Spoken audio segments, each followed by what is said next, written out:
करूया आणि स्त्रीच्या प्रतिमेला पुष्प प्रदान करून या शुभ कार्याला आपण सुरुवात करत आहोत। ठाणे जिल्ह्याचे अध्यक्ष ज्ञानेश्वर किसन भोईर, पालघर जिल्ह्याचे अध्यक्ष प्रकाश देवळीकर साहेब आणि नाशिकचे शहर प्रमुख समाज कल्याण न्यासचे आणि उपस्थितीमध्ये या आजच्या कार्यक्रमाचं उद्घाटन होत आहे।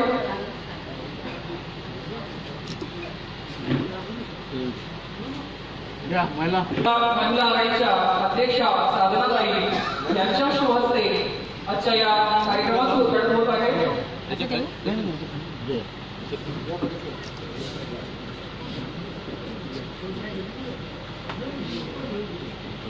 आजचा हा अतिशय आनंदमय क्षण आपल्या सर्व कार्यकर्त्यांसाठी आहे की आपल्याला या ठिकाणी आजच्या सोनिया पाटील साहेब यांच्या इच्छेमुळे आपल्याला मिळालेली आहे आणि अतिशय विचार जे आहेत एकमेकांशी आदान प्रदान करण्याची या ठिकाणी संधी मिळणार आहे। पहिला अध्यक्ष साधनाताई यांना विनंती करतो की आपण व्यासपीठावर आसन व्हायचं आहे।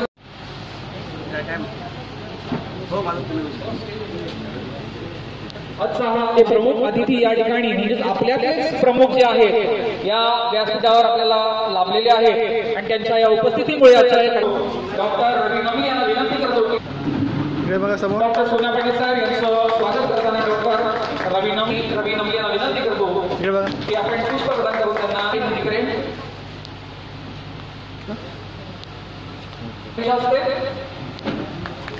रवी नमी यांना विनंती करेन विनंती करतो। इकडे बघा, इकडे असं धन्यवाद।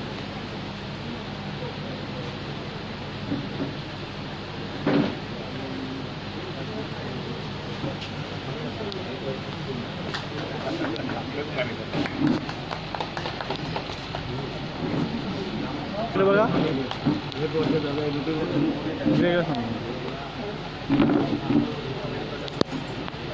समाज कल्याणाचे संचालक या ठिकाणी स्वागत करण्यासाठी डॉक्टर रवी पुढील कार्यक्रमाला सुरुवात करण्यापूर्वी आपण या सर्वांसाठी आपल्याला या ठिकाणी 2 मिनिटं श्रद्धांजली द्यायची आहे। आपण 2 मिनिटं आपले लाडके दादा डॉक्टर सोनिया पाटील साहेब यांनी केलं आणि हे छोटंसं रोवलेलं भिवंडीपुरतं बीज जे आहे ते आज भिवंडीपुरता न राहता ते ठाणे जिल्ह्यापर्यंत पोहोचलं, ठाणे जिल्ह्यातून ते नाशिक पर्यंत पोहोचलं, तिथून ते बीड लातूर पर्यंत पोहोचलं, तिथून सोलापूर पर्यंत पोहोचलं, उस्मानाबाद पर्यंत पोहोचलं, त्यानंतर कर्नाटकमध्ये तिरुपती बालाजी पर्यंत पोहोचलं। अशा पद्धतीने या छोट्याशा वटवृक्षाचा आज मोठा वटवृक्ष झालेला आहे आणि संपूर्ण महाराष्ट्रभर या समाज कल्याण न्यास कार्य घरोघरी पोहोचलेलं आहे। मुळामध्ये समाज कल्याण न्यास या नावामध्येच लिहिलेलं आहे समाज कल्याण। समाज कल्याण हे नावच असं आहे की ते नावानुसार सार्थक आहे। समाजाचं कल्याण करणं हेच ध्येय आहे। समाजाची सेवा करणं हे समाज कल्याणचं व्रत आहे आणि या गेल्या 10-12 वर्षापासून समाज कल्याण न्यास इतकं सुंदर असं काम डॉक्टर सोनिया पाटील साहेब यांनी केलं आहे की ज्यामुळे त्यांना विविध स्तरावर विविध जिल्ह्यातून विविध शासकीय पद जे आहेत त्या पदव्या ज्या आहेत त्या समाज कल्याण न्यासला मिळालेल्या आहेत। आज सोनिया पाटील साहेब असं नाव जेव्हा आपण घेतलं जातं त्यावेळेस त्यांच्या नावाचा समोर ज्या पदव्या लागतात या त्यांच्या कार्याचं ते प्रतीक आहे। धर्मसेवक म्हणजे धर्मासाठी त्यांनी केलेलं अतोनातचं कार्य आहे। मग तो फक्त आपला हिंदू धर्मच नाही तर प्रत्येक धर्म आपल्यासाठी समान आहे। सर्व धर्म समभावाची शिकवण डॉक्टर सोनिया पाटील साहेब यांनी आपल्या कार्यातून दिलेली आहे।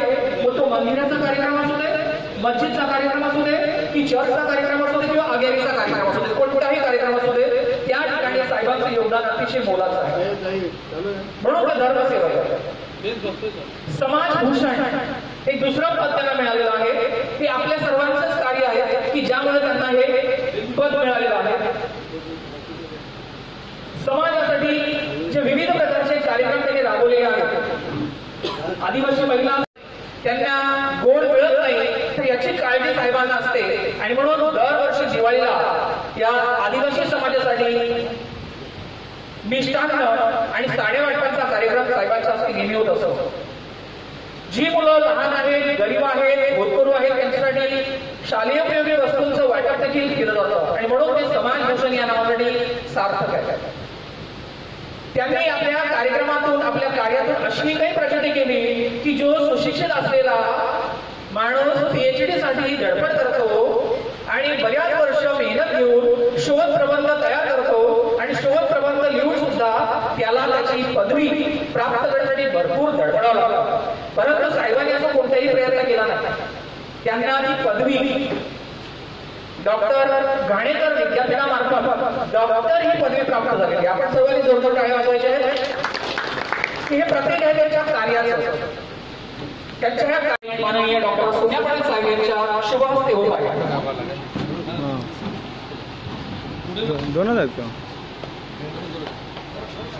सर्वांनी जोरदार टाळ्या वाजवून त्यांच्या या कार्यक्रमाला आणि त्यांच्या या प्रयत्नाला आपण दाद द्यायची आहे.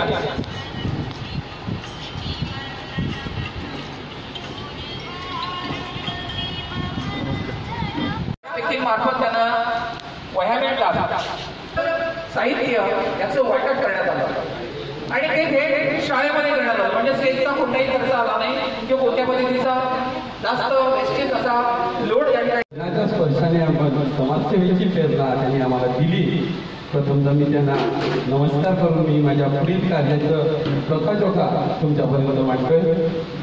आपण समाज कल्याण न्यास या संस्थेमध्ये मी ज्यावेळेला कडवली येते जे पहिल्यांदा दिवाळीचे कार्यक्रम असतं, दिवाळीचं मैदान साडेवाटात होते, त्या कार्यक्रमात दादांनी मला समाज कल्याण न्यासमध्ये मला प्रवेश दिला. त्यानंतर मी समाज कल्याण न्यास पहिल्यांदा मी दादाकडे गेलो तेव्हा कामणमध्ये या साईडला आमच्याकडे जसं जवान मोखाड्यामध्ये दुर्बीण भाग आहे जो पालघर जिल्ह्यामध्ये येतो, जिल्हा विभाजन झाल्यानंतर तो आमच्याकडे आला.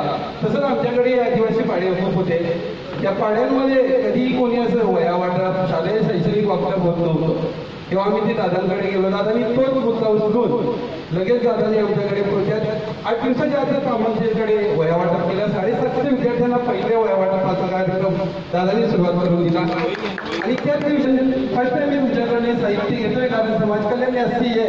मला त्याची काही कल्पना नव्हती, परंतु दादांनी मला त्यावेळेस बसवून आणि व्यवस्थित सांगितलं की समाजसेवा कशी करायची. त्याच्यानंतर पुढल्याच वर्षी मी शालेय साहित्य स्वतः काही माझ्या सहकार्यांच्या वतीने काही आपल्या कंपनीच्या सहकार्याने असं मी शालेय साहित्य जमा केलं आणि पहिल्याच वर्षात मी 5000 वया छापल्यावर 5000 असं पेन्सिल शालेय साहित्य जे विद्यार्थ्यांना लागतं ते मी पहिल्या वर्षात वाटलं. त्याच्यानंतर 2 वर्षानंतर मी मला दादांनी वसई तालुका अध्यक्षपद दिलं. त्याच्यानंतर दादांनी माझ्या कार्यक्रमाची दखल घेऊन जेव्हा जिल्हा विभाजन झालं तेव्हा दादांनी मला सांगितलं की नाही तुला आता वरच्या पातळीवर काम करायचं आहे म्हणून मला पालघर जिल्ह्याची जबाबदारी दिली. पालघर जिल्ह्याची जबाबदारी दिल्यानंतर मी माझ्या वाढदिवसानिमित्त असं या दर्शना गोरेकर मॅडमची इच्छा होती की त्यांना समाज कल्याणमध्ये कामाला यायचं आहे आणि त्यांची शाळा डिजिटल बनवायची आहे हे त्यांचं स्वप्न होतं. ते स्वप्न मी माझ्या हाती घेतलं आणि पहिल्या माझ्या कार्यक्रमाची सुरुवात माझ्या वाढदिवसानिमित्त पालघर जिल्ह्यात पहिली डिजिटल शाळा या मॅडमची डिजिटल शाळा बनवली आणि त्याची दखल मंत्रालयापर्यंत घेतली. विनोद तावडेपर्यंत त्यांनी ती दखल घेतली आणि त्या वेळेस त्याचा मला अभिमान वाटला की दादांच्या कार्याची दखल आता तिथपर्यंत मंत्रालयात पोहोचली की पहिली डिजिटल शाळा पालघर जिल्ह्यात झाली. त्याच्यानंतर समाज कल्याणाचं कार्य मी पुढे चालूच ठेवलं. दादांना कुठे फक्त कल्पना द्यायचो, दादा मला सहकार्य भरपूर करायचे आणि माझे सहकार्य जे डॉक्टर रवी नवदी, डॉक्टर रवी वैद्य जे इथे आहेत ते आम्हाला म्हणजे सहकार्य करतात. ते खूप वाड्याचे प्रकाश पाटील जे शिवसेना प्रमुख आहेत त्यांचंही सहकार्य आम्हाला खूप करतो. महिलांचं सहकार्य आम्हाला जयश्री ताई व दर्शन मॅडम मी अजून महिलांचं जास्त आमच्याकडे वाढवलं नाही. फक्त 2च महिला आहेत आणि त्या 2 महिलाही म्हणजे भरपूर सहकार्य करतात. संदीपचं तर खूप कार्य आपल्या पालघर जिल्ह्यामध्ये चालू असतं. कुठली ना कुठली सेवा अनाथ लोकांना अन्न वाटप करण्यात होतं. तसंच हे केलं मी दादाने ज्या दिवशी माझ्या बड्डेच्या दिवशी ज्या दिवशी शाळेचं डिजिटल केलं त्या दिवशी इथे आम्ही भूमिपूजन केलं का आपल्या इथे बस स्टॉप आहे तर एसटी स्टँडचं म्हणजे एसटी महामंडळाची मान्यता घेतली आणि त्या मान्यतेनंतर मी मुंबईमध्ये तिथे कुठेच अख्ख्या महाराष्ट्रात एसटी स्टँड नाही असा आरसीचे एसटी स्टँड आपल्या समाज कल्याण असता पालघर जिल्ह्यात बनवला आणि त्याचंही उद्घाटन झालेलं आहे. असं लोकांचे छोटे छोटे कामं आम्ही करत राहिलो. दादांची प्रेरणा राहत राहिली आणि दादांनी मला 2 वर्षाचा जो काळ दिला त्याच्यानंतर आता पुढल्या याच वर्षी आम्ही पुन्हा मोठा एक करणार आहे की विद्यार्थ्यांना गणवेश जो काही विद्यार्थी जिल्हा परिषदचे असतात घरी पण तोटके मोठके दादा येतात जास्त येत नाही आणि जे स्थलांतर विद्यार्थी जे वीटपट्टीवर वगैरे कामाला येतात त्यांना ते गणवेश वगैरे साहित्य भेटत नाही. या साहित्याचे आम्ही यावर्षी व्यवस्था करणार आहे. जिथे कार्य करता आपल्याला एक अभिमान वाटतो.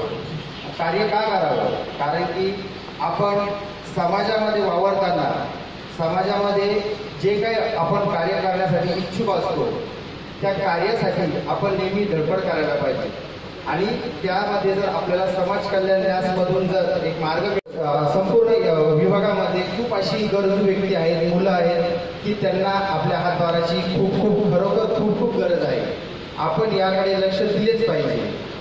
कारण की कोणी शिक्षणापासून वंचित आहे तर कोणी कुठल्या आर्थिक दृष्टीपासून वंचित राहतच आहे. आणि आपण जर आर्थिकदृष्ट्या म्हणा किंवा सामाजिक दृष्ट्यामध्ये सक्षम आहोत तर आपण त्यांना मदत करणं हे आपलं एक कर्तव्य असलं पाहिजे.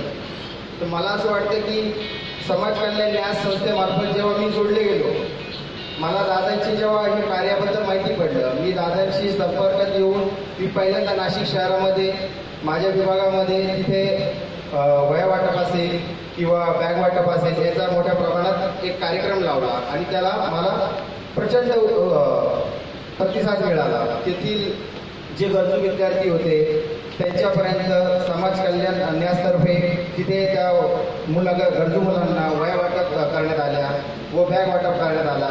त्यांना कुठल्या परिस्थितीने का होईना एक छोटीशी मदत त्या ठिकाणी पुरवण्यात आली. हे इतकं मोठं कार्य आहे हे फक्त शक्य कोणामुळे झालं ते फक्त समाज कल्याण न्यासमुळे झालं. आणि मोखाडा तालुका कुपोषणाने असतो आणि याच तालुक्यात समाज कल्याण न्यासतर्फे खूप बळे गेलेल्या मुलांना धान्य वाटप त्याच्यानंतर गोरगरीब महिलांना साडी वाटप त्याच्यानंतर दिवाळीमध्ये फराळ भेट म्हणजे असे ज्या अत्यंत गरजू वस्तू होत्या त्या समाज कल्याण न्यास त्यांच्याकडनं मिळाल्या. त्याच्यानंतर कुपोषणाचं एक महत्त्वाचं कारण म्हणजे हिवाळ्यामध्ये लहान मुलांना तिथे अंगावर पांघरायला काहीच नसतं तर त्या मुलांना दादांकडनं आम्हाला ब्लँकेट वाटून मिळालं. म्हणजे एखाद्या गरोदर मातेला किंवा डिलिव्हरी झालेल्या मातेला अंगावर घेण्यासाठी त्यांच्याकडे काहीच नसतं. एक फक्त फडकी त्याच्या व्यतिरिक्त त्यांच्याजवळ काहीच नसतं. त्याच्यामुळे त्या लहान मुलांना गुंडाळणार कशा हा एक मोठा प्रश्न असतो त्या भागामध्ये. तर त्या मातेला किंवा त्या लहान मुलांना त्या म्हणजे हिवाळ्याच्या काळामध्ये थंडीमध्ये ऊब मिळावी यासाठी समाज कल्याण न्यासतर्फे ब्लँकेट देण्यात आलं. माननीय जिल्हाध्यक्ष ज्ञानेश्वर साहेबांच्या मार्गदर्शनाने आम्ही काम करत असतो. आतापर्यंत आपण जिल्ह्याच्या विविध क्रीडांगण या क्षेत्रात काम करत असताना कल्याण तालुक्यामध्ये एक गावामध्ये खेलकुदी अभियान जो कलेक्टरची जी भूमिका होती त्या टायमाला आपण समाज कल्याण न्यासतर्फे जी माननीय खासदार अजय माकणजी ज्या टायमाला क्रीडा मंत्री होते त्या टायमाला आपण प्रस्ताव पाठवलं होतं विक्रमजी इथं असतीलच त्या विषयामध्ये आज केंद्रामध्ये तो ठराव मंजूर होऊन आज तो पुऱ्या देशाला लागू झालेला आहे. आज खऱ्या अर्थाने आपल्या गावागावातून त्या राज्यात कुठल्या राज्यात असो त्या राज्यामध्ये कुठलाच गावातला जो मुलगा असेल त्याला क्रीडांगण पासून लांब गावं नाही म्हणून क्रीडांगण एक गाव तिथं क्रीडांगण असावा अशी संकल्पना मंजूर झाली होती. दादांच्या बद्दल सांगणार मी स्वतः त्या गोष्टीवर साक्षीदार आहे. भारत सरकार नेहरू केंद्राने ठाणे जिल्ह्याचा ज्या फंड त्यांचा केला तेव्हा ठाणे जिल्हा खूप मोठा होता. जो पालघर जिल्हा आता नंतर 1 वर्ष झाला तो वेगळा झाला. वेगळा व्हायच्या पहिले ठाणे जिल्हा एकत्र होता आणि त्या टायमाला भारत सरकार नेहरू केंद्रामधून फंडिंग कॅन्सल केल्यानंतर आम्ही भरपूर आम्ही विचारणा केली का आता करायचं काय. तर काही सांगितलं का आता काय करू शकत नाही आम्ही फंडिंग कॅन्सल केली. तेव्हा सरकार आपली काँग्रेसची होती आणि मंत्री महोदय अजय माकणजी क्रीडांगण होते. त्या टायमाला ठाणे जिल्ह्यामध्ये कुठलीच कमतरता भासून दिली नाही सोन्या पाटील साहेबांनी. आठ ठिकाणी सोन्यापडे साहेबाई स्वतःच्या पद्धतीत मदत करून जे मुलांना जे क्रीडांगणसाठी साहित्य पाहिजे ते क्रीडांगण साहित्य पोहोचवले सत्कार करेल. आणि दादा माझी एक छोटीशी विनंती, आपल्या समाज कल्याणासाठी एक महाराष्ट्राला असं येवा जावं वाटावं. एक महाराष्ट्राचा जिथे सरकार कमी पडला तिथे आप्पा स्वागत, सचिन स्वागत, मी त्यांच्या गावात गेलो होतो कार्यक्रमाला. माननीय ॲडव्होकेट विकास भोईर माझ्या सामाजिक कार्यक्रमात होते. मी ग्रामपंचायतचा कार्यक्रम करत असतो. मग तिथे गेल्यानंतर मी सांगितलं महाराष्ट्राच्या चांगल्या भूमीत आलो म्हणून त्या घरी गेलो होतो. समाज कल्याणातर्फे सचिन स्वागतच्या हस्ते तुमचं आज चांगला गौरव झाला होता, चांगला मोठा बक्षीस झाला होता. माननीय घोडवी सर पण तिथे होते. या खऱ्या अर्थाने बघायला गेलो तुमचं भाग्य असतील की त्या भागामध्ये त्यांच्या हस्ते तुमचा सत्कार झाला. खूप लोक आहेत की त्यांना बाहेरून दर्शन भेटवलं, तुम्ही दादा त्यांच्या सरसेस फारसीने त्यांच्या हस्ते सुद्धा सत्कार झाला.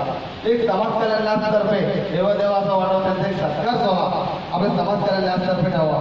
तो ढोबळी तालुक्यात ठेवा कुठे ठेवा, पण आता त्यांचा एक सत्कार झाला पाहिजे. कारण जिथं महाराष्ट्र झाडं लावायला कमी पडला, महाराष्ट्र गव्हर्नमेंट तिथे झाडं लावून दाखवली. अहो एक मुलगा पोसायला कमी पडतो, एक मुलगा पोसायला कमी पडतो, ते उन्हाळ्याला म्हणजे झाडं दाखवतात आणि पावसाला झाडं पाणी घालतात.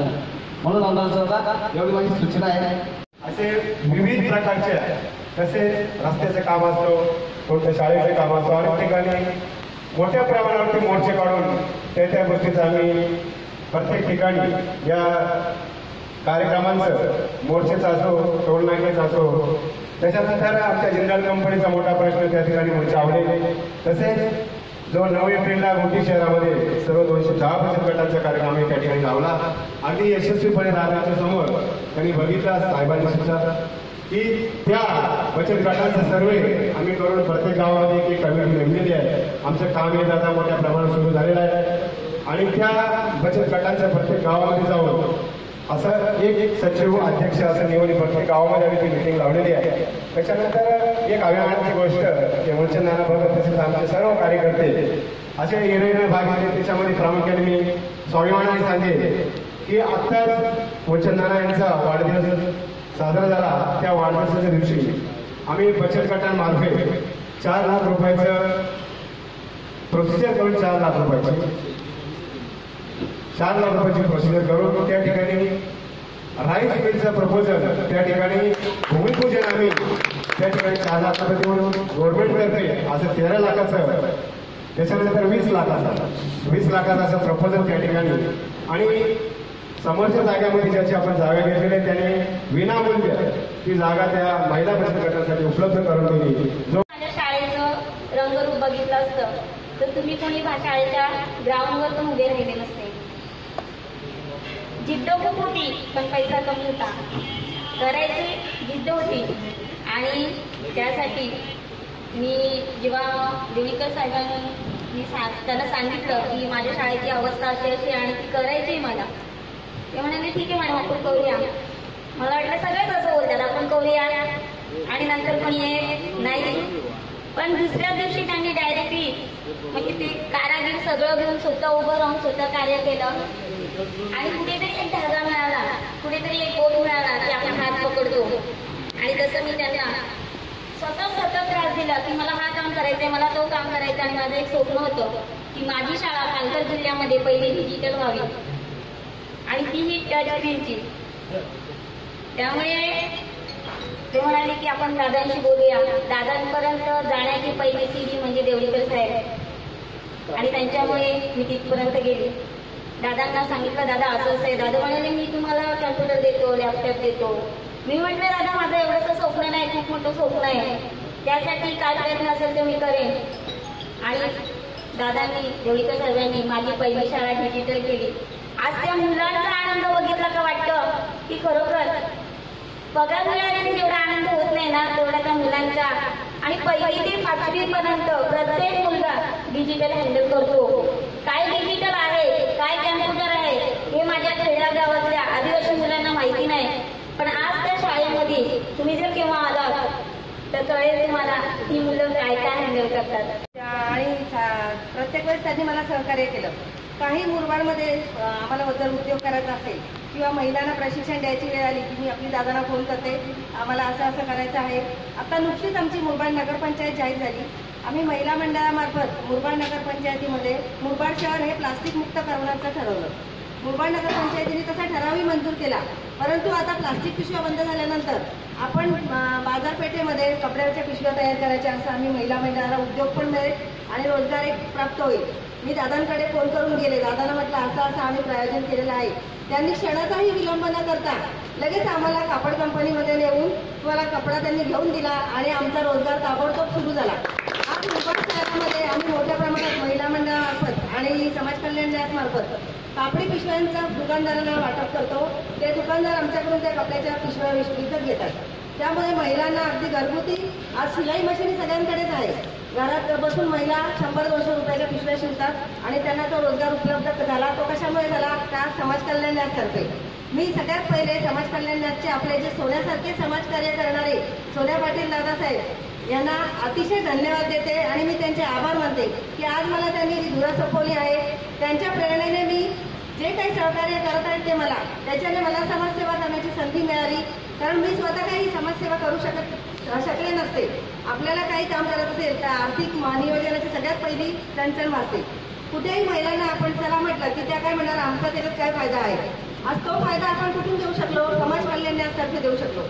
अशा या समाज कल्याण न्यासला मी अगदी शतशः प्रणाम करते आणि माझे 2 शब्द संपवते. जय हिंद, जय महाराष्ट्र. आपल्या सर्वांच्यामुळे हे वृक्ष खूप मोठं झालेलं आहे. सर्वात जास्त योगदान आपले लाडके सोन्या पाटील यांचं तर आहे. पण आणि आदिवासी विभागामध्ये काम करत असताना मोकड्यांचे कार्यकर्ते आले, त्यांनी सांगितलं का तिकडे कुपोषण आहे. नाशिकचे कार्यकर्ते आले, त्यांनी सांगितलं का आमच्याकडच्या अशा अशा समस्या आहेत.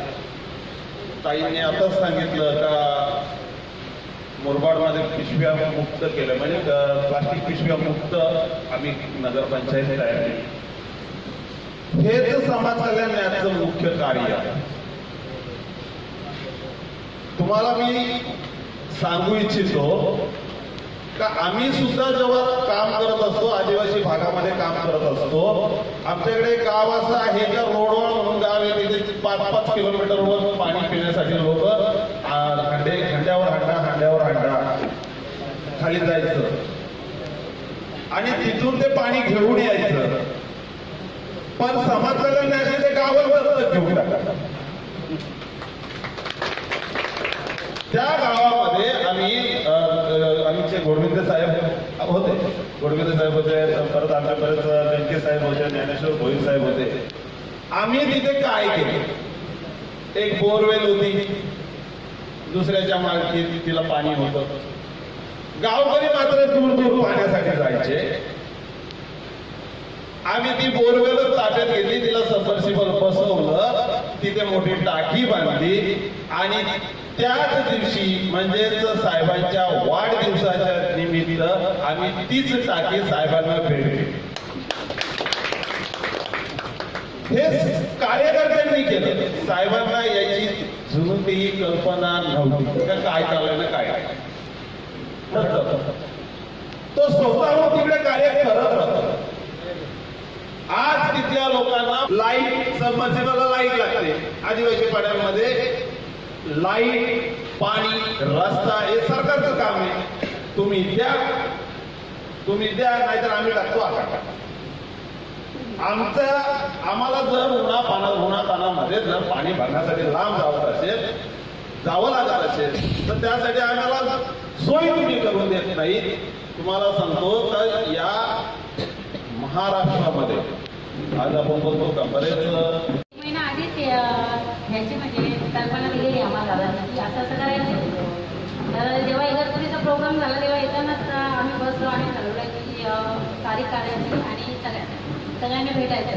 भेटण्याचं एकच नियोजन की जे काही अडचणी असतील किंवा कार्यक्रमाची कोणाला माहिती नसते किंवा काहीतरी उणीवा असल्यावर माणूस घाबरतो काम करायला, तर ह्या उणीवा आपण आज काढायचे काम करण्यासाठी.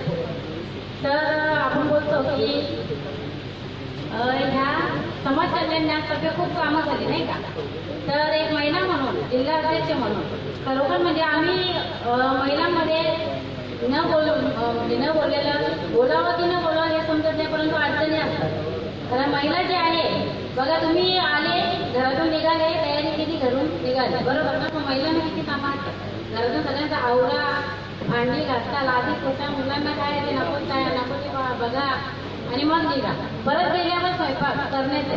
तर अशा खूप साऱ्या अडचणींना तोंड देऊन महिला आज कार्य करतात. तर ही ताकद जी आहे ती महिलांमध्ये आहे. आणि मला वाटत नाही की प्रत्येकाची पत्नी, इथे बसलेले माझे जे भाऊ आहेत त्यांना विनंती आहे की आपल्या पत्नीला अंडर एस्टिमेट करू नका, तिच्यामध्ये सुद्धा ताकद आहे. तर का नाही महिला पुढे जाणार? महिलांचा जो वर्ग आहे आपला, महिला आघाडी आहे, ती का नाही पूर्ण होणार, मोठी का नाही होणार? तुमच्या पत्नी सगळ्या आम्हाला जॉईन झाल्या तर मोठी होणारच ना. मी जबाबदारी प्रत्येक भाऊनी घेतली पाहिजे की नाही, माझी पत्नी आज समाज कल्याणाचे जॉईन होईल. आमचे मिस्टर, माझे मिस्टर होता, त्यांना अजिबात आवड नाही कशाची, म्हणजे राजकारणाची आवड नाही किंवा कशाची त्यांना आवड नाही. शिक्षण खूप आहे, परंतु ते काय तू आहे ना, तू पुढे हवं म्हणजे माझे आहे. म्हणजे हा धीर जर आवड नसते ना मला देऊ शकतो, तर आपल्याला जर आवड आहे आपण नक्कीच देऊ शकतो. तर खरोखर सगळ्यांना विनंती आहे की महिला आघाडी पूर्ण करण्यासाठी किंवा महिला आघाडी पुढे जाण्यासाठी आज सगळ्या भाऊंची गरज आहे. तर त्यांनी विचार केला पाहिजे. तर सांगण्याचा विषय असा आहे की आज बघायला गेलो तुम्ही, हो त्यांचं स्वागत आहे. तर सांगण्याचं तात्पर्य हे आहे की आपण म्हणजे ज्या आम्ही महिला आघाडी आहोत आता इथल्या, त्या एकदम ठाणे जिल्ह्याच्या नजदीक आहोत. तर इकडच्या महिला एवढ्या म्हणजे सुखसोयीमध्ये विलीन झालेल्या आहेत की त्यांना रोजगार काही माहीतच नाही. त्या काबद्दल आहे ना आपल्याकडे, आज आम्ही ब्युटी पार्लरमध्ये गेलो तर 5,000 सहज देतो. त्यांना रोजगाराची काय गरज आहे? पण खरोखर महिलांना असं आज आपण म्हणतो की टाइम इज मनी. आज वेळ काय झालेली, पैशाची किंमत वेळेला झाली. आज वेळच नाही, मरायला वेळ नाही. आपण कोणी फोन केला की समजा आधी ते जायचं आहे, मरायला वेळ नाही मला. अरे बाबा एवढा वेळ महाग झालेला आहे. तर महिलांनी फक्त वेळच द्यायचं आहे. मी दादांना पण नेहमी सांगते, कुठे काही बघा पैसा असेल तो पुरुषाच्या खिशामध्ये असतो. विचार करावा लागतो महिलाला की कुठे खर्च करायचा. म्हणून जे पैशाची जी कमतरता आहे किंवा उणीव आहे ती महिलांना भासत असते. जसे आपले देवडीकर भाऊ आहे, तारीख भाऊ आहे, ते आम्हाला वेळोवेळी कार्यक्रमाला मदत करतात. त्यांच्यासाठी जोरदार टाळ्या वाजवा. त्यांना सांगितलं फोन केले असा कार्यक्रम ठेवलेला आहे, भाऊ ही अडचण आहे, बिचारे काही न बोलता आम्हाला म्हणजे मदत करत. ज्ञानेश्वर भाऊ आहेत, म्हणजे आपले सगळे जे बंधू आहेत ते. तर अशी मदत नेहमी होत असते. परंतु महिलांमध्ये एक काय की वेळच देत नाही. आता बघा आज ठरवून 1 महिना झाला, 1 महिना मी व्हॉट्सअपवर मेसेज करते, 5ला प्रोग्राम आहे, 5ला प्रोग्राम आहे, कोणाचा रिप्लाय पण नाही. परंतु कोणी जोक टाकू दे की लगेच हसणार, हा हा हा. म्हणजे असा विषय की महिलांकडे वेळ नाही. हा वेळ दिला पाहिजे की भाऊंनी विचार केला पाहिजे माझ्या पत्नीमध्ये सुद्धा गुण आहेत. आम्ही आहोत ना, शेवटी आपण जेव्हा बोलतो महिला बोलते. मी तर या महिन्यात म्हणजे तुम्ही कार्यक्रम लावा. मी स्वतः काय आता राहणार, आम्ही महिला दिनाचा कार्यक्रम केला गेल्या वर्षी. स्वतः मी 2 महिने सतत त्या कार्यक्रमाच्या आयोजनात मी घरून निघायची, ऊन वगैरे काही नाही. माझी सासू मला बोलते तू जमते की नाही, कारण हे समाज कल्याण झालं तर महिला मांडायचं काय नाही. लगेच परवा बचत गटाची मीटिंग, त्याच्यानंतर ग्रामपंचायतची मीटिंग. आज सकाळी निघताना सासूबाई बोलते तू जमते की नाही, काय आजारी पडले तर ते नाही करत बघा. मी बोलली जाऊ द्या, जबाबदारी घेतली ती पार करायची.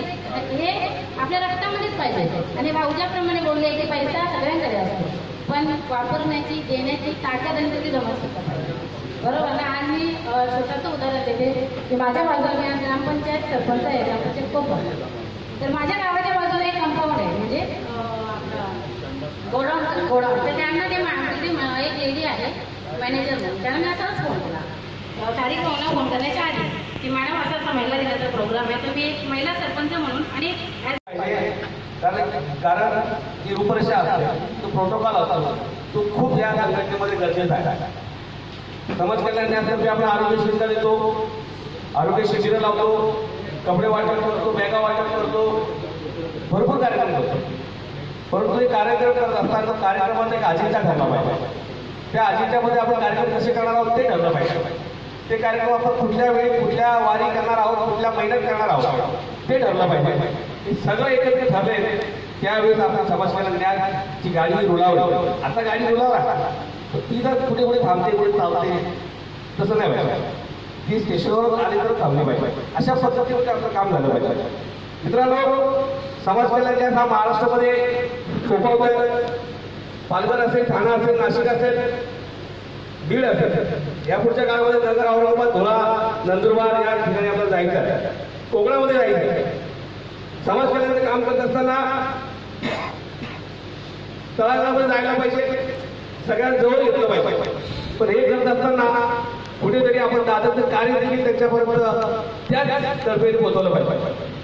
कारण समाज कल्याण न्याय हे महाराष्ट्रामध्ये जात असताना प्रथम आपला महाराष्ट्राचा अध्यक्ष चांगल्या प्रकारे त्यांनी काम केलं पाहिजे. कारण महाराष्ट्राचा अध्यक्ष झाल्यानंतर पहिला या महाराष्ट्रामध्ये दौरा केला पाहिजे. 35-36 जिल्ह्यामध्ये आपण गेलो पाहिजे. तिथला एक जिल्हाध्यक्ष नेमला पाहिजे. त्या जिल्हाध्यक्षाला महिनाभर अवधी द्या. त्यांनी एका महिन्यामध्ये तालुका अध्यक्ष नेमले पाहिजे आणि त्या तालुका अध्यक्षाला पुन्हा महिनाभर अवधी द्या. त्यांनी विभाग प्रमुख नेमले पाहिजे, शाखा प्रमुख नेमले पाहिजे. या पुढच्या काळामध्ये आपण सर्वच बोलतो, दादा खासदार झाले पाहिजे, दादा आमदार झाले पाहिजे. कुठलाही राजकीय हेतू न ठेवता दिवसभराचा काम करणारा आपला नेता आहे. दिवसभर आम्ही रात्री 12 वाजता दादा फोन करू, दादा प्रॉब्लेम आहे, हॉस्पिटलला फोन करा, दादा फोन करतात. माझा बोकाड्याला राजेश मेडिकल फोन करतो, दादा कुपोषणाचा प्रॉब्लेम आहे, दादा मदत करतात. ही मदत चालू आहे की अजूनही वाढणार आहे. परंतु दादांना बळ दिलं पाहिजे, तुम्ही आम्ही सर्वांनी बळ दिलं पाहिजे, आपण काम केलं पाहिजे. या पुढच्या काळामध्ये समाज कल्याण न्यायाच्या दृष्टीने काम करत असताना आपण स्वतःला फंडिंग उभं केलं पाहिजे. आता माझ्या शहापूर तालुक्यामध्ये मला काम करायचं आहे. मी उठलो, सर उठले, लोकेश मिश्रा कार्यक्रमाला गेलो, पैसे घेऊन आलो, कार्यक्रम केले. आमचंही कॉन्ट्रीब्युशन लागलं. सरांनी सांगितलं यावेळी इथे कॉन्ट्रीब्युशन जर कसे लागले तर आपण काय केलं पाहिजे, एक कार्यक्रम लावला पाहिजे. उद्या ऑर्केस्ट्राचा कार्यक्रम लावला होता दादू साहेब, तो आपलाच आहे. 1 लाख रुपये घेतो, दादामध्ये 50,000 घेतले. ऍडव्हान्स पण दादा येतो त्याला. पण त्याच्या नंतरचा जो फंडिंगचा कार्यक्रम आहे तो पावसामुळे छापा, ते आपण छापा, पैसे वसूल करा, 2-2.5 लाख रुपये वसूल करा, 50,000 देऊन टाका, 50,000 खुर्च्या टेबल काय आहे ते करा, वरचे पैसे उरतील ते संघटनेला ठेवा, वेळाला थोडेसे आपल्या अकाउंटला टाका. हे काम केलं पाहिजे. कारण हे काम पक्षीय आपल्याबरोबर आहे. कुठलाही राजकीय पक्षही पैसे देत नाहीये, परंतु ती पद्धत आहे. इलेक्शन आलं तर राजकीय पक्ष पैसे देतो, इतर वेळेस पैसे देत नाही, तर आपण काम करतो. निधी उभा करता आला पाहिजे. तो निधी महत्वाचा आहे आणि निधी महत्वाचा आहे त्यामुळे आपण पुढचं कामं करू शकतो. पदाधिकाऱ्यांना अवधी द्या. आता मी सांगितलं तो वर्षभर द्या, तुम्ही सुद्धा 2 वर्षाचा वर्षभर मी मुद्दाम बोलतो. कदाचित 2 वर्षामध्ये आपल्याला खासदारकी लढावी लागेल, अपक्ष लढावी लागेल, काय काय असेल ते असेल. पण ठाणे जिल्ह्यामध्ये विशेष करून प्रत्येक गावामध्ये समाज कल्याणाची पाठी लागली पाहिजे. कारण असं शक्य आहे, गावात प्रत्येक पाड्यामध्ये लागली चालेल, पण आपण ज्या ठिकाणी ज्या गावात कार्यक्रम करतो त्या कार्यक्रमात पहिले एंट्री करता तर पहिला बोर्ड लागला पाहिजे शाखेचा आणि नंतर गावात पाठी झाली पाहिजे. तर ज्या ठिकाणी आपण 10 कार्यक्रम केले शहापूर तालुक्यामध्ये 10 पाड्या लागतील, वाड्यामध्ये 15 गेले 15 लागतील. आपल्याला सामाजिक काम करायचं, आपल्याला राजकीय पक्षात दाखवायचं नाहीये. ठीक आहे, खासदारांचा काही हेतू असतो म्हणून ते आपल्या जवळ घ्यायला येतात. त्यांना आपण मागच्या कार्यक्रमात बघितलं होतं. ठीक आहे, त्यांचं काम त्यांना करू दे. किती दिवस राहतं काम आपण कशा पद्धतीने उचला तो ठरवा. परंतु प्रथमतः जो महाराष्ट्राचा अध्यक्ष होईल, महाराष्ट्राचा महिलांचा अध्यक्ष पण नेमला जातात आणि नोंदणी चालू करतात. फॉर्म घ्या, 5 रुपये फी ठेवा, 10 रुपये ठेवा, नोंदणी करतात. आणि ती नोंदणी केल्यानंतर त्यांचे नाव, number, mobile number, email ID सगळं घ्या आणि तो डाटा बनवा. कारण तो डाटा महत्वाचा आहे. जिल्हा वाईज बनवा, तालुका वाईज बनवा आणि तो राज्याला पाठवा. आपण जे कार्यक्रम करतो ते कार्यक्रम आपले जे कार्यकर्त्यांची यादी ही सगळ्यांना झाली पाहिजे. मी तर बोलतो ती गुगलवर टाकून द्या, आपल्या अकाउंट बनवा आणि त्याच्यामध्ये नाशिकचं रोपण समाज कल्याण नाशिक, तर आमचा मित्र यादी पूर्ण आली पाहिजे. कोण आहे समाज कल्याणमध्ये, कोण आहे. उद्या मी गेलो नंदुरबारमध्ये, मला अडचण आली, म्हणजे भाऊ अडचण आली आपल्याला, आपण गेलो तर कार्यकर्ता कोण माहीत नाही, तर आपण ते आपला डाटा पाहिजे. तर कारण कुठल्या माणसाला कुठे अडचणी त्या ठिकाणी धावून करणारा कार्यकर्ता जर असेल तो आपला समाज कल्याणचा असला पाहिजे.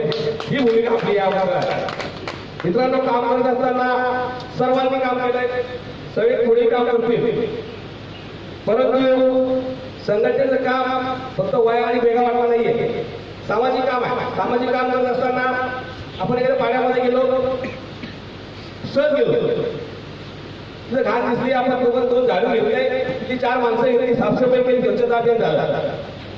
सामाजिक काम आहे, पैसे लागले का नाही लागले, परंतु कार्यकर्ता प्रशिक्षण शिबिर आपण आयोजित केलेलं आहे. याच्या मागचं उद्दिष्ट एवढंच आहे तर प्रत्येक कार्यकर्त्यांनी आपापल्या विभागामध्ये कशा प्रकारे कार्य केलं पाहिजे त्या संदर्भात सगळ्यांना आपल्याला माहितीकडे घ्यायची आहे.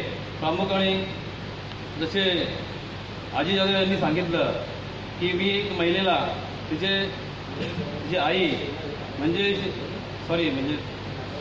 सुनबाई शिक्षिका असून पण चांगले पैसेवाले असून पण ती तिला दवाखान्यात नेऊ शकत नाही, पण आजी यांनी एक चांगला विडा घेऊन त्यांनी त्याला दवाखान्यात पोहोचवण्याचा प्रयत्न केला. हे अशा प्रकारचे काम आपल्याला जे लोक करू शकत नाही तर समाज कल्याणाच्या माध्यमातून आपल्याला करायचं आहे. प्रामुख्याने मी एवढं सांगू इच्छितो की मी राष्ट्र सेवा दलामध्ये होतो, त्यावेळेस मी त्या कॅम्पला 4 दिवस गेलो होतो. राष्ट्र सेवा दलाला गेले असताना ह्याच्यामध्ये मी एक गोष्ट बघितली, त्यांच्यामध्ये फक्त कॅम्प व्हायचा वर्षाला आणि वर्षभर काही काम नसायचं. आणि समाज कल्याण त्यामध्ये आल्यानंतर मला एक गोष्ट जाणवली का पूर्ण वर्षभर काम होतंय आणि थेरीमध्ये काहीच नाही, प्रॅक्टिकलमध्ये आहे परंतु थेरीमध्ये नाही आहे. म्हणून ते थेरीमध्ये उतरवण्यासाठी मी आज आपले पुस्तक म्हणजे हे केलं, प्रसिद्ध केलं की जेणेकरून आपल्याकडे या गोष्टींचा प्रूफ असला, कोणत्या कंपनीत गेलो आपण, कोणत्या ठिकाणी गेलो तर आपल्याकडे नुसतं बोलून नाही होणार, तर आपल्याकडे प्रेझेंटेशन असलं पाहिजे. तर त्या माध्यमातून आपण काय करतो नक्की, कोणत्या वेळेस काय करतो, तेव्हा ती कंपनी आपल्याला सहकार्य सपोर्ट करू शकेल. व मी 10 मुलं मागे दत्तक घेतली समाज कल्याण न्यासतर्फे. त्याच्या मागचं उद्दिष्ट असं होता, अमेरिकेमध्ये एक शास्त्रज्ञ होऊन गेले, ते शास्त्रज्ञ खूप गरीब होते, त्यांनी एक श्रीमंत व्यक्तीकडे जाऊन त्यांनी एक हे मागितलं, म्हणजे मदत मागितल्यावरती त्यांनी त्याला मदत $100च्या रूपाने दिली. त्यावरती तो शास्त्रज्ञ झाला. व शास्त्रज्ञ झाल्यानंतर त्यांनी खूप विद्यार्थी असे त्यांनी त्या ज्यावेळेस शास्त्रज्ञ झाल्यानंतर तो व्यक्ती पुन्हा त्या व्यक्तीकडे गेला ते $100 रिटर्न करण्याआधी, त्यावेळेस तो व्यक्ती म्हणाला त्याला का हे जे पैसे तुला दिलेत हे अजून जसे मी तुला दिले तसे अजून 10 लोकांनाही वाढ, जेणेकरून अजून तुझ्यासारखे विद्यार्थी अजून शास्त्रज्ञ तयार होतील. त्यावेळेस त्या व्यक्तीने पूर्ण अमेरिकेमध्ये असे पूर्ण ते डॉलर वाटले आणि त्यानंतर त्या अमेरिकेत ते $100 पूर्ण अमेरिकेभर फिरत आहेत आणि त्या माध्यमातून सगळे लोक शिक्षण घेत होते. याच्या मागचा उद्देश असा होता, मला 10 विद्यार्थ्यांनी जे शिक्षण द्यायचं ठरवलं त्याच्यामागचा उद्देश असा होता तर 10 मध्ये कमीत कमी 5 लोकांनी जरी असं केलं त्या विद्यार्थ्यांनी तर मी समजेल जे मी काम करतोय ते मी सार्थक झालं समजेल. जसं मॅडम म्हणाल्या की मी एक विद्यार्थी शिकवत आहे, त्याच्या माध्यमातून त्याने अजून 4 लोक शिकवावीत अशी मॅडम जसं म्हणाल्या तशी माझी इच्छा आहे. बस एवढी बोलून माझी वर्षांमध्ये जय हिंद जय महाराज. अशी ही किमया झाली पंख फुटल्यावर सारी पाखर भुरकन उडून गेली रे गेली, तशी आज पोर आई बापाला विसरली. हल्लीची ही पोर आई बापाला विसरली. काय केलं आम्ही पाप, बघा काय सांगतो म्हातारा माणूस, काय केलं आम्ही पाप, लेकरांचे झालं बाय पाप, आपल्याच करणीचा होतो या आभा संताप. चंदना परी कायाची जुनी, चंदना परी कायाची जुनी दैनही आमची झाली. पंख फुटल्यावर सारी पाकर भुरगन उडून गेली रे गेली, तशी आज पोर आई बापाला विसरली. हल्लीची ही पोर आई बापाला विसरली. कोणी साहेब झाला मोठा कमवितो भरल्याच नोटा, कोणी साहेब झाला मोठा कमवितो भरल्याच नोटा. वेळेवर अन्न देईना त्या माय बापाच्या पोटा, त्या माय बापाच्या पोटा. भीक मागण्या आई बापांनी, अहो भीक मागण्या आई बापांनी फुटल्यावर सारी पाखर भुरकन उडून गेली रे गेली, तशी आज पोर आई बापाला विसरली, हल्लीची ही पोर आई बापाला विसरली. तो म्हातारा माणूस पुन्हा पुढे सांगतो, असून दोन त्या कन्या, अहो काय असून दोन त्या कन्या, नांदाया गेल्या चिमण्या, उठवे ना जागेवरती लेकीच्या गावा जाण्या, लेकीच्या गावा जाण्या, जागेवरती मरुड पडावे,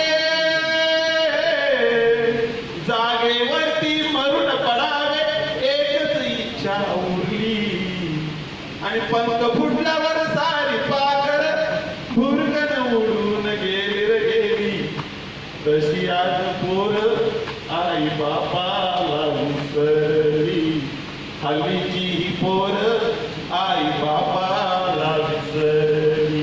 म्हणून कवी सांगतात, कवी सुरू नको रे आई बापाला, शिजवली त्यांनी काया, काय शिजवली तुझ्या शिरावर, धरली सुखाची छाया रे वेड्या, मिळणार नाही तुला आई बापाची माया, मिळणार नाही तुला आई बापाची माया.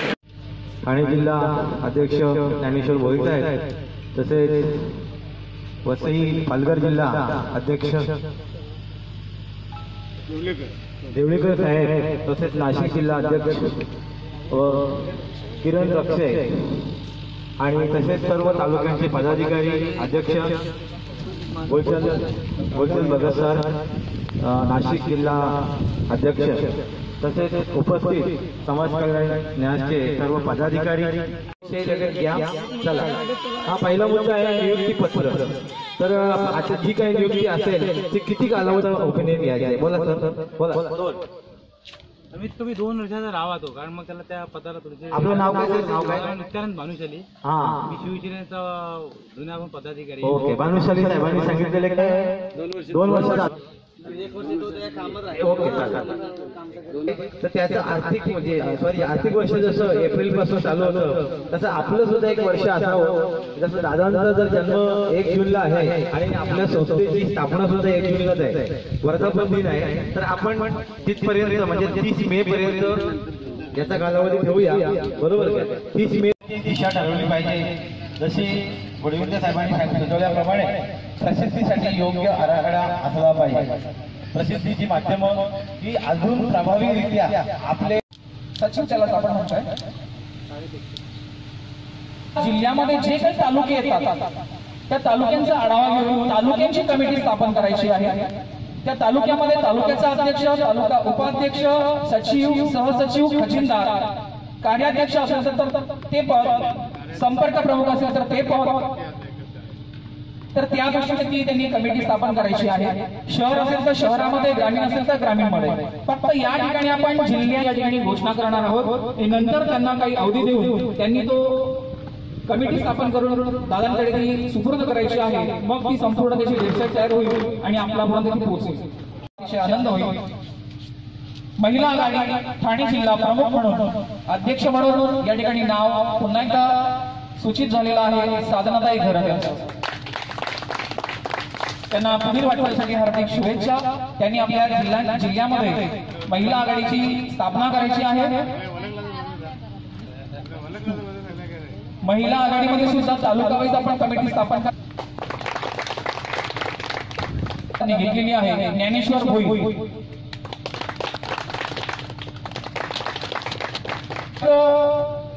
प्रदेश सल्लागार म्हणून नियुक्ती झालेली आहे, ते म्हणजे शंकर खारीक साहेब.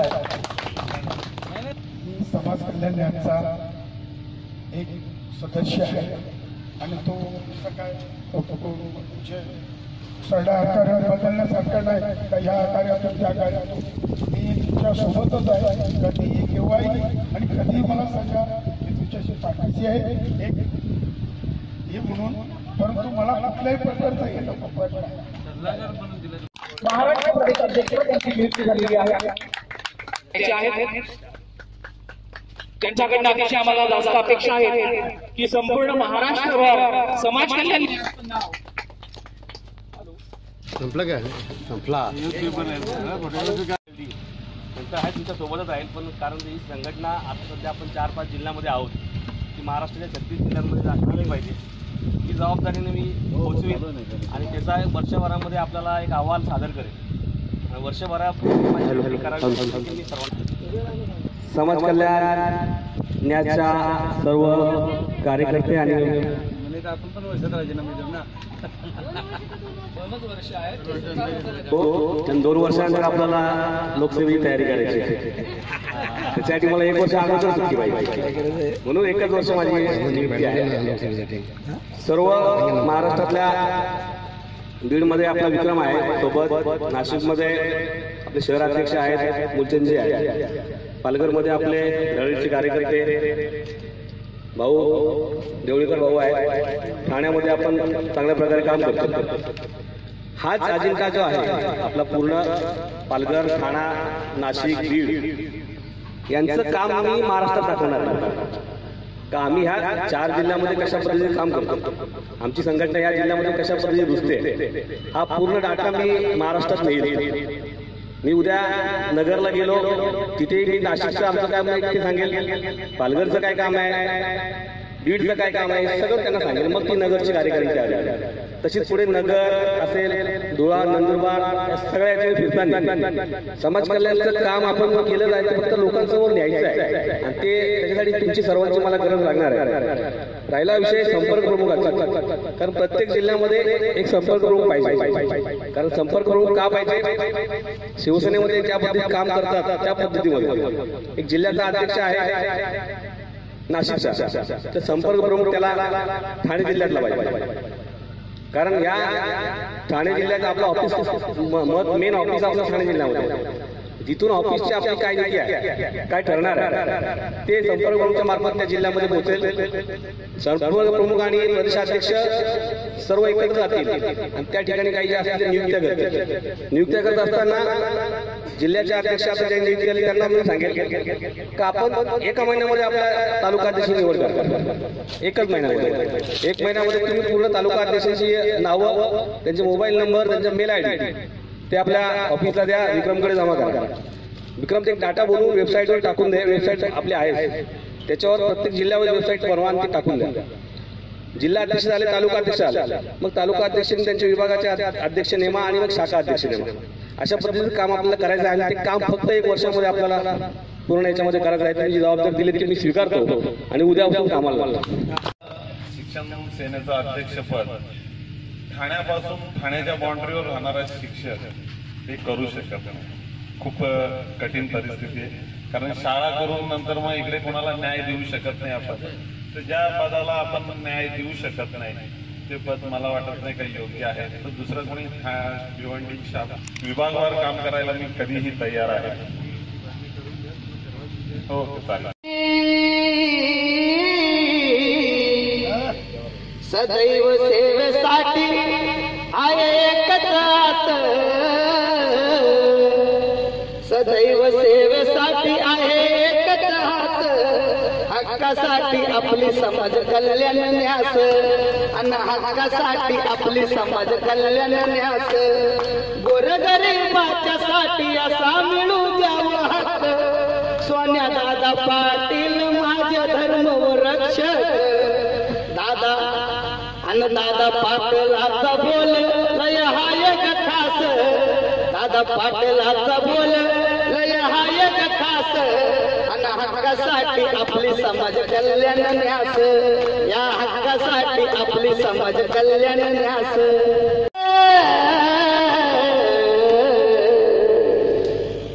आणि खिचडी भात भाजी भाकर तू पिठलं खाशील का, आणि खिचडी भात भाजी भाकर तू पिठलं खाशील का, साईबाबा रे माझ्या घरी एका जेवायला येशील का, साईबाबा रे माझ्या घरी एका जेवायला येशील का. माळसापतीनं बाईजाबाईनं गणोत तात्यानं साई सेवा केली माझ्या लक्ष्मी आईनं. माळसापतीनं बाईजाबाईनं गणोत तात्यानं साई सेवा केली माझ्या लक्ष्मी आईनं. पाण्यावर दिवे रे बाबा एकदा जळशील का, पाण्यावर दिवे रे बाबा एकदा जळशील का, साई बाबा रे माझ्या घरी एकदा जेवायला येशील का, साई बाबा रे माझ्या घरी एकदा जेवायला येशील का. बाबाचे वचन आहे न सबका मालिक एक, ब्रह्म विष्णू महेश बाबा नावान अनेक. द्वारका माई मदिरे बाबा धुनी तू जाळशील का, एकदा द्वारका माई मदिरे बाबा धुनी तू जाळशील का, साई बाबा रे माझ्या घरी एकदा जेवायला येशील का.